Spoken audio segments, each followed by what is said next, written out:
Another combinatorial proof. This time I want to do one involving binomial coefficients, involving the numbers in Pascal's triangle. Here I just have written out a big pile of numbers in Pascal's triangle, often just sort of looking at what you see in different ways, and sort of playing around. You can find different patterns, some of which are useful for formulating conjectures, and one way you might try to prove these conjectures is with combinatorial proof. So I want to look at one particular pattern that you could notice staring at the triangle for long enough. In particular, I want to notice that if you look at this diagonal, right? If you look at that diagonal, along that diagonal, every other number seems to be a multiple of 4. They're all divisible by 4. 4, 20, 56, 120, 270, right? So just kind of looking at it, right? It seems that here, it seems like every other number is a multiple of 4. And I'd like to state this a little more rigorously. Let's remind ourselves how the coordinates in Pascal's triangle go. So the n tells you what row you're in. N equal row 0, row 1, row 2, row 3, row 4, row 5, row 6, row 7, row 8, and so on, right? So those are the rows. And then in the rows, how do you count across the row? That's use k, right? So this would be, k equals 0 is anything along this first diagonal. K equals 0, k equals 1, k equals 2, k equals 3, k equals 4, and so on. So the n's are going across, n's are horizontal, and then the k's are going this way. K equals 0, k equals 1, k equals 2, k equals 3, k equals 4, and so on, right? And so what this is saying then is we're saying that if you look at the numbers I circled there, we're saying that 4 choose 3 is divisible by 4, right? We're saying that 6 choose 3 is divisible by 4. We're noticing, right? 8 choose 3 is divisible by 4. And so on, right? So what would our conjecture be? If you want to say all of those things all at once, we're saying an even number choose 3 seems to always be divisible by 4. So there we go. I just wrote it down as a conjecture down here. For all natural numbers, it seems like 2n choose 3 is divisible by 4. This is a conjecture. We haven't proven it yet, but it just from initial glancing at Pascal's triangle, it seems to be true. Now, you could test this conjecture by just listing out more rows, of course. You could also test this conjecture by doing, computer search, right? To have go into Python or something like that, right? And have it list the values of 2n choose 3 for the, I don't know, n up to 1,000 or 10,000, and ask it if they're all divisible by 4, right? And maybe if it works for the first 1,000 or the first 10,000 values, you might start to believe that it's true, right? And you might start to try to prove it. You could, of course, try something like induction to prove this, but I'll be honest, induction would be a little awkward here because because the value, if you think of, say getting from this 4 to that 20, it's not like the value of that 20 only depends on that 4, where somehow you can, just from that assumption of P of K, you could prove that P of K plus 1 must follow. Because that 20, comes from both of those numbers, and those numbers come from both of those numbers. So there's kind of this whole wedge of numbers that feed into that 20. So the induction hypothesis of just saying that 4 choose 3 is divisible by 4, it's really not going to be enough information to conclude that the 6 choose 3 is also divisible by 4. So here you can maybe put together an induction argument, but it wouldn't necessarily be easy or natural. It wouldn't necessarily come about very, very quickly. Here I would say combinatorial proof is actually a lot more natural. It still could be tricky, but the end result is going to be a lot better. Here's what's tricky about a combinatorial proof is we're not really told what kind of objects we should count, right? So I have to find some sort of some objects to count, right, in order to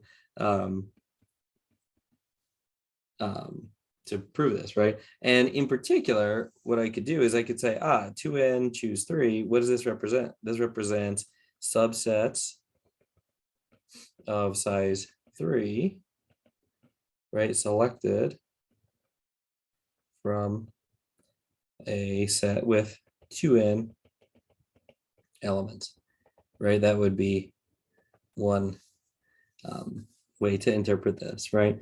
And maybe that could work, right? And you could take those subsets of size 3 and then list them out. And maybe we could, if we could take these and group into, if I could take them and group into 4 groups, right? Or groups of size 4.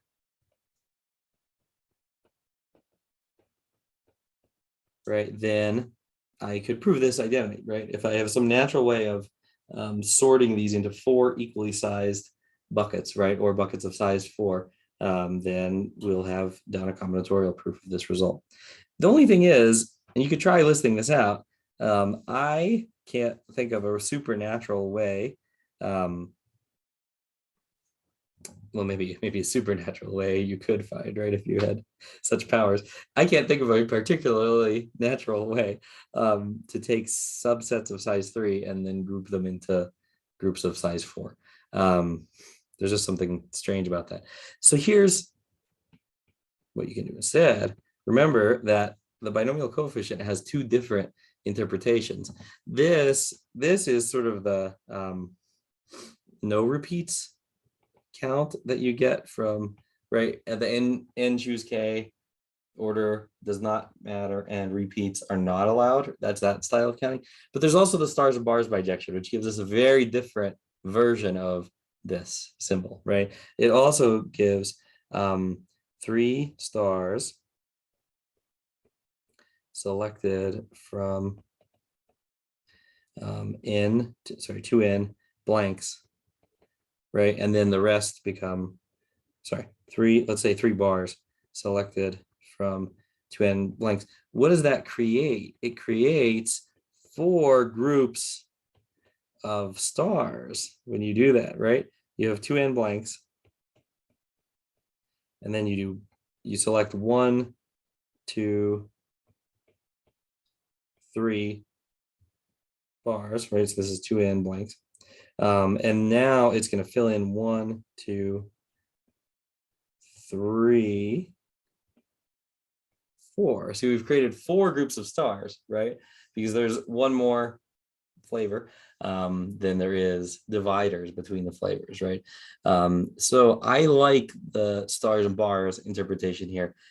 And this is where there's a little bit of intuition, a little bit of gut feeling, a little bit of just experience of doing a lot of combinatorial arguments that comes with doing a lot of combinatorial arguments, where you might say, how would you know that it's a bad idea to use the subset, the n choose k interpretation, the choose without repeats interpretation here, and a good idea to use the choose with repeats, the stars and bars interpretation?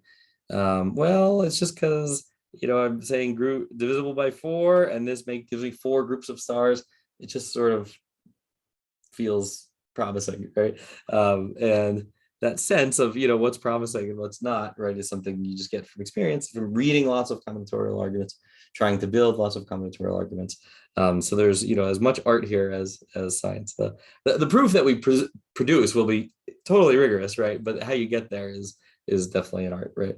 Admittedly, there are leaps that you have to make here, right? But you get good at them by experiencing those leaps again and again, like anything. So, all right. So I'm going to use this stars and bars interpretation, right? And I'm going to try this out for n equals 3, right? Because I really want to see what happens if I want to be super concrete here, right? I don't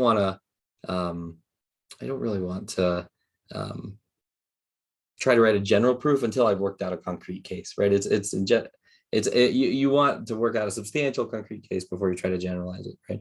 So let's see if I can get things grouped into groups of size 4 for n equals 3. So So for n equals 3, what am I looking at? I'm looking at 6, choose 3, right? So there should be 20 items, right?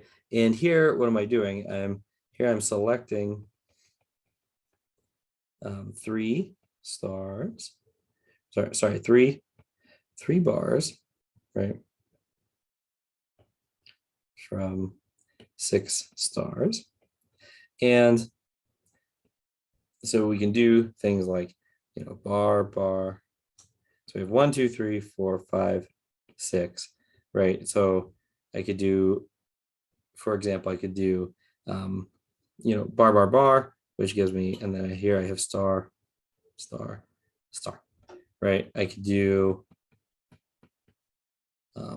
bar, right? And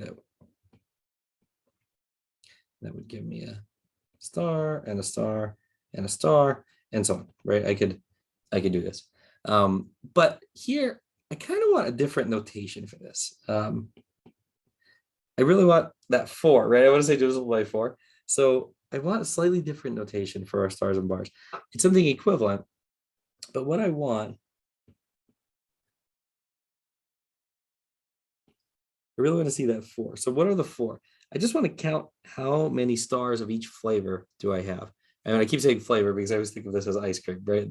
You have 4 flavors of ice cream, and the 3 bars represent the dividers, right? And then the stars between those 4 flavors, and then the stars represent how many of each flavor. So what do I have? I have 4 non-negative integers, right? Or 4 natural numbers, right? So possibly 0. I have 4 natural numbers adding to what? Well, there's always going to be exactly 3 stars, no matter how much you drop those dividers. So it's going to be 4 natural numbers adding to 3. So this one, bar, star, would represent the sum 0 plus 0 plus 0 plus 3. Because there are 0 stars here, right? 0 stars here, 0 stars here, and then 3 stars here. Right? Then say this next one. What is this next one? This next one is 0 plus 0 plus 1 plus 2. That's this next one, right? Because there are 0 stars of this flavor, there are 0 stars of that flavor, there's 1 star of that flavor, and there are 2 stars of that flavor, right? And so on. You could do just to show this correspondence again.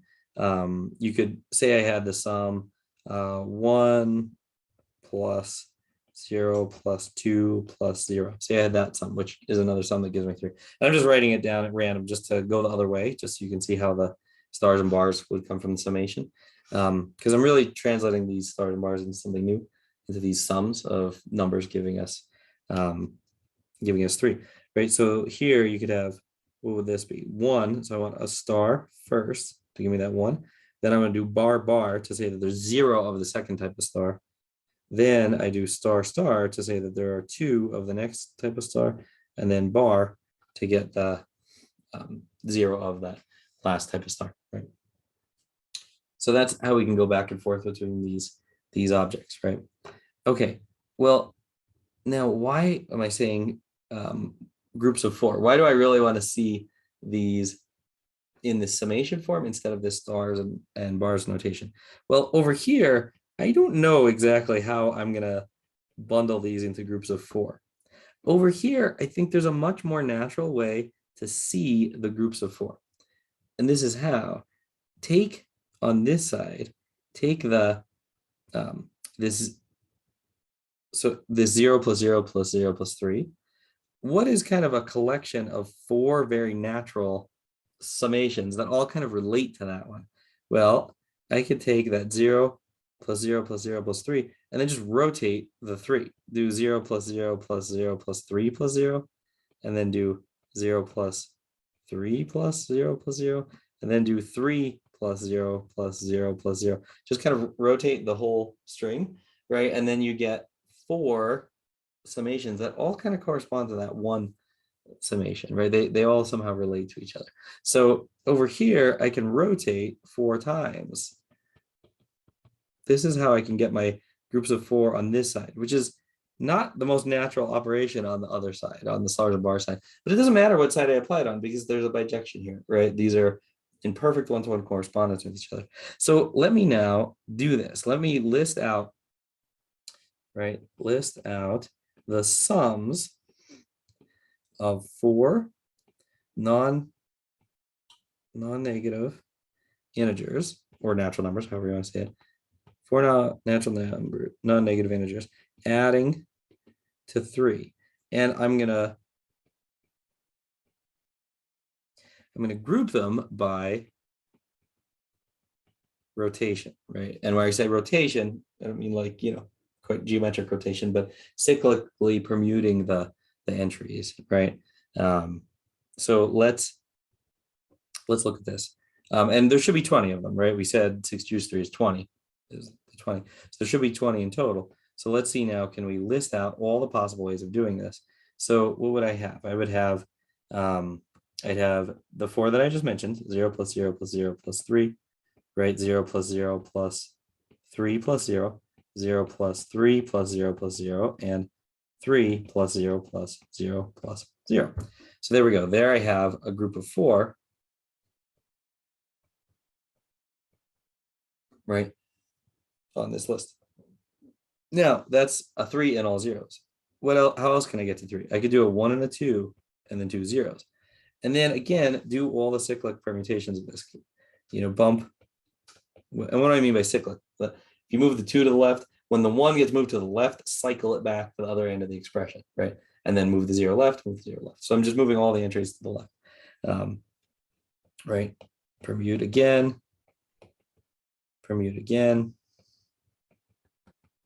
And there we go. If I do it one more time, I get back to the first expression. Wait, no, I don't. Then they're in the wrong order. Something has gone horribly wrong. What happened? Oh, I reversed the order of the 2s and the 1s on this step. There we go. Right.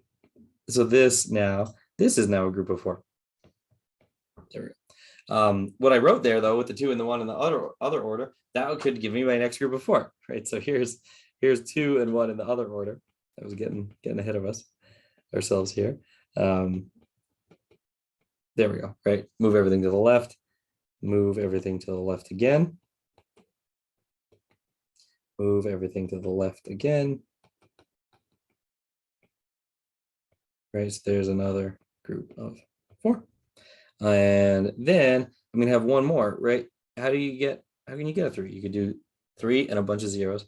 You could do a 2, a 1, and a bunch of zeros, a 1 and a 2 and a bunch of zeros, or you can do all 1s and a 0, right? So 1 plus 1 plus 1 plus 0. Then again, cycle.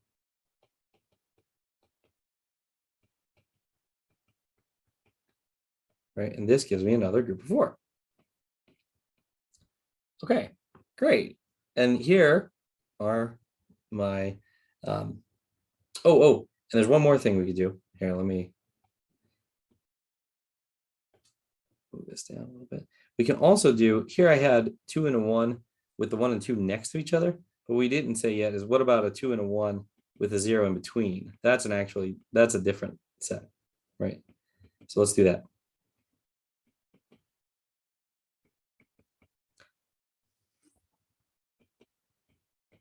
Right, those are actually different.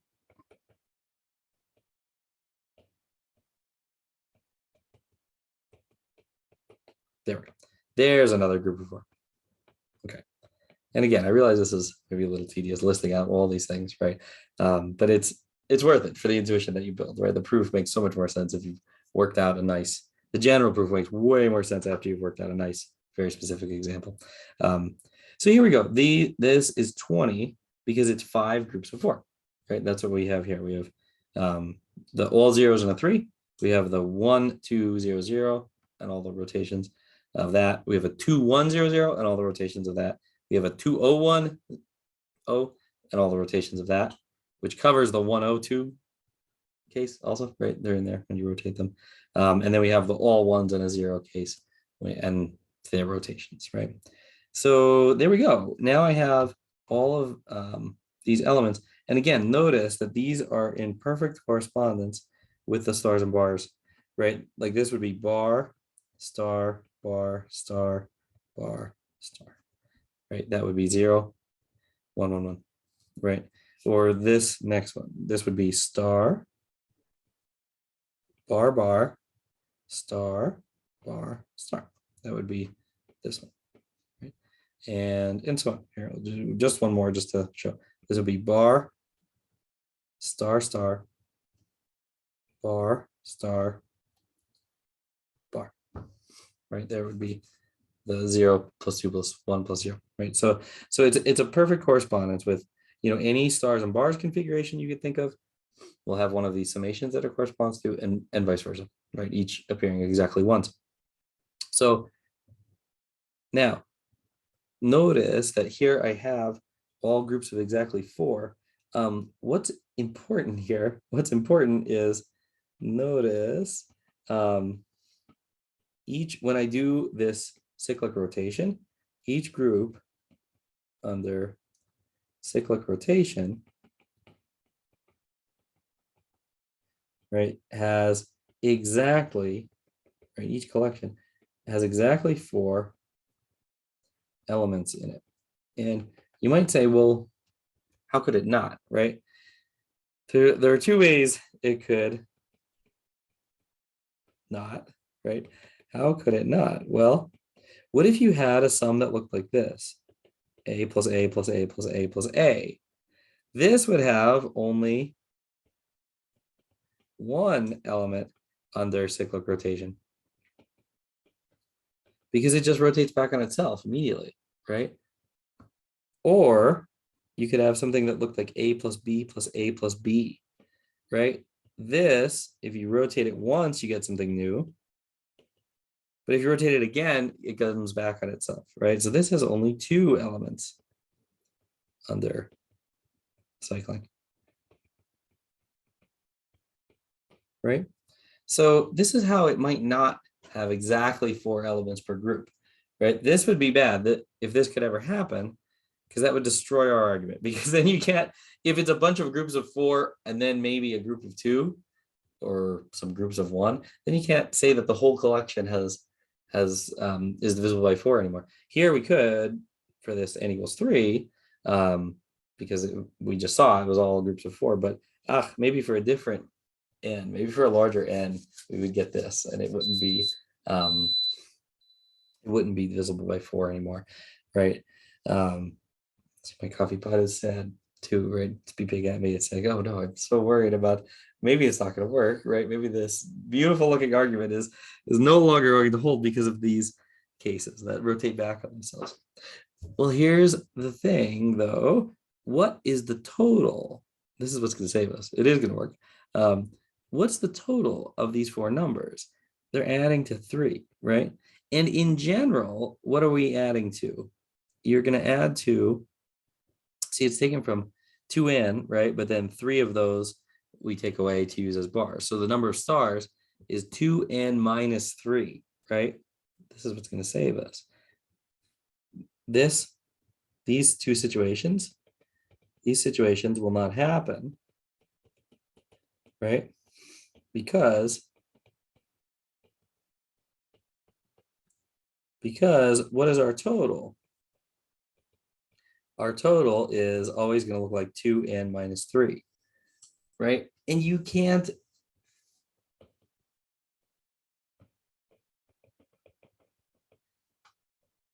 have an even number be able to form 2n minus 3, right? 2n is even, so then you subtract 3 and you are guaranteed to get an odd number. But look at a sum, any sum of this form is going to be even, right? Because it's 4a. Any sum of these forms will be even because this looks like 2a plus b, right? So these troublesome cases that we're worried about, they would be even, right? But the R total is always going to be 2n minus 3, which is odd. So these horrible cases aren't going to break our argument. We will always have beautiful groups of exactly size 4 when we do these rotations of these summations, right? That's it. There's the argument, right? So now let's write this up in general. This is the intuition. And now let's write this up, this construction for a general n. So let's write our proof here. So this is, now I'm convinced, right? It's no longer a conjecture. I'm now going to say theorem. I'm going to upgrade from from conjecture to theorem, right? And I'm going to say for all natural numbers n. Oh, and I should you should actually say n greater than or equal to 3, right? Because it doesn't really make sense for n less than or sorry, n greater than or equal to 2. Yeah, because for n less than 2, you're like back you're like back here off the off the edge of Pascal's triangle where things aren't really defined, right? So so for n greater than or equal to 2, this number 2n choose 3 is divisible by 4. Right? And if you want, you could say it's also true for n equals 1 or 0, because you could say that choose a whole number, choose 3, where if the whole number is less than 3, then you're picking more elements than you have. So the way of doing that is 0, and 0 is a multiple of 4. You could do that if you want, or you could just keep it to n equals 2 or more, which is where you actually have something to count there. That's not just 0. So let's now do this. Let's write up this argument. So let's consider, right? Consider lists of the form A1, A2, A3, A4, right? Such that all of the A's are natural numbers, right? So 0 or more whole numbers. And the sum, right? This sum equals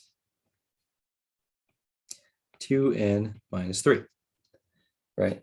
Let's consider this. So by what I argued up above, right, by the stars and bars bijection,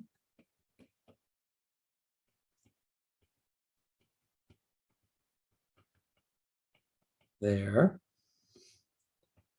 are 2n, choose 3, such lists. Right, that's the stars and bars bijection, right? Because if you want to unpack that a little more, you can, right? You can say that there are we have 2n, choose 3 stars that are being distributed to these 4 numbers, right? A1, A2, A3, and A4. And so you could think of this as, there are 4 minus 1 is how many dividers I need, right, to place between 2n minus 3 plus 3, right? So to pick among those slots, right? So there we go. This is, by the stars and bars of bijection, this is how many lists we have.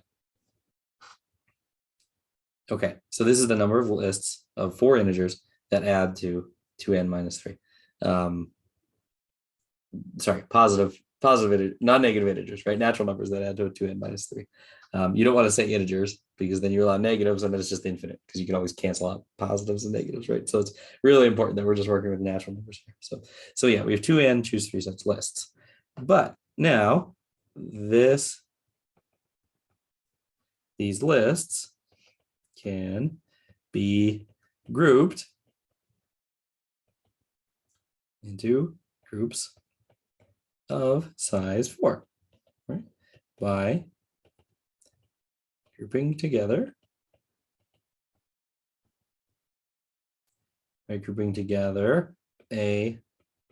A2, A3, A4 with what? A2, A3, A4, A1, right? A3, A4, A1, A2, and A4, A1, A2, A3, right? If we group those 4 lists together, and you could say lists, or you could say another way. Sometimes people, I got to switch to ordered pair notation, right? You could also say 4 tuples, right? It's like saying pairs, triples, quadruples, 4 tuples, right? So you could put them in parentheses and say it's a ordered 4 tuple, or just leave it as a list, however you want. It's not a significant difference mathematically. It's just you draw the parentheses or not really.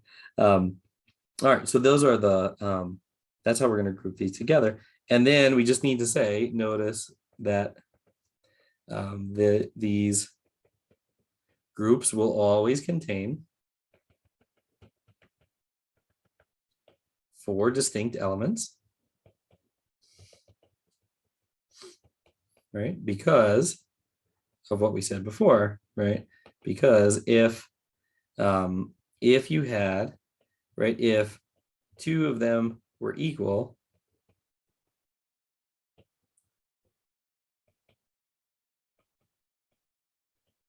if 2 of these were equal, then the total A1, A2, A3, A4 would equal A plus B plus A plus B for some natural numbers A and B, right? And maybe A and B are even the same if all 4 numbers are equal, right? But this is even, unlike our total, right? 2n minus 3, right? So we know that these lists will always contain 4 distinct elements. So there we go. I said that this collection of objects, 4 tuples of the form A1, A2, A3, A4, whose sum is 2n minus 3, there are 2n, choose 3 of them by the stars and bars of bijection, and that list, by this cyclic rotation, can be grouped into groups of size 4. Right? And there's always 4 different elements by this even versus odd total argument. And that's it. That's the whole proof, right? So, right, thus 2n, choose 3 is divisible by 4. Right, that's the end of the argument.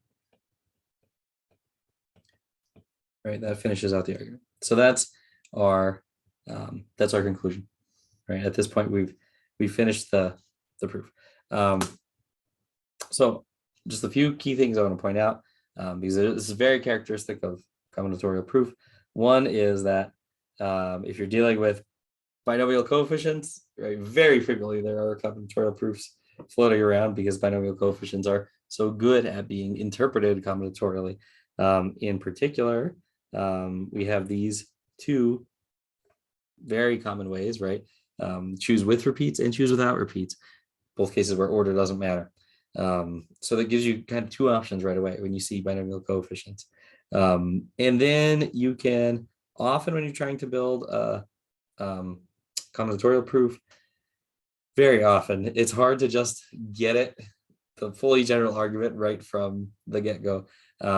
Usually first you have to work out some concrete cases, right? Pick n that's where n is just big enough to lend some insight, but not too big that you can't work it out by hand and that you can't gain any insight from it because it's just too messy, right? Then once you've done that, maybe you can notice some structure that then you can use and leverage to write up a general argument, right? Which is what we did here. So that's a high level recap of the whole process of combinatorial proof, right? The most, by many mathematicians, the most aesthetically pleasing proofs in mathematics. I would certainly say so. I love combinatorial proofs. So, all right, thank you.